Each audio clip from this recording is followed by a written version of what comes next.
Hello everyone and welcome to the latest episode of Pavement Matters, brought to you by Pavement Management Services. Pavement Matters is the show where we discuss all things related to pavement engineering, both past, present and future.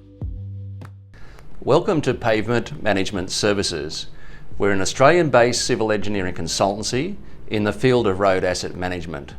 We're a high-tech consultancy and different to many because we have the data collection capabilities to make the most informed decisions for our clients. In order to explain what we do, it's probably a bit easier if I use the whiteboard. And the first thing I'd like to just show you is something that you're probably all familiar with.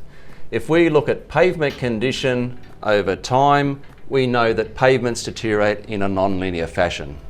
So in the first 5 years of a pavement's life, there's a fairly small deterioration in quality.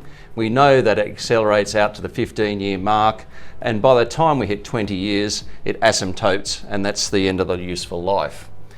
Basically, the concept is, in asset management, if you can do smaller, more frequent treatments, it's much more cost-effective than having to reconstruct your road asset at the end of its useful life, or its first useful life.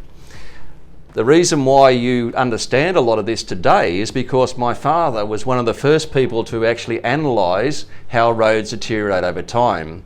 In particular, he was looking at the methods and modes of pavement failure and came up initially with these curves from studies he did at the University of New South Wales and University of California, Berkeley, under Professor Carl Monesmith.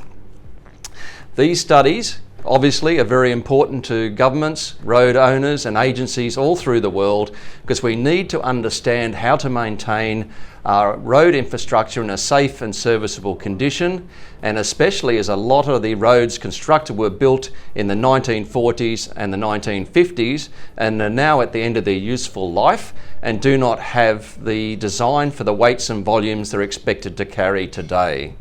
So Pavement Management Services works firmly in this area of road asset management, different to other engineering consultancies, because we have the equipment to make the most informed decisions for our clients.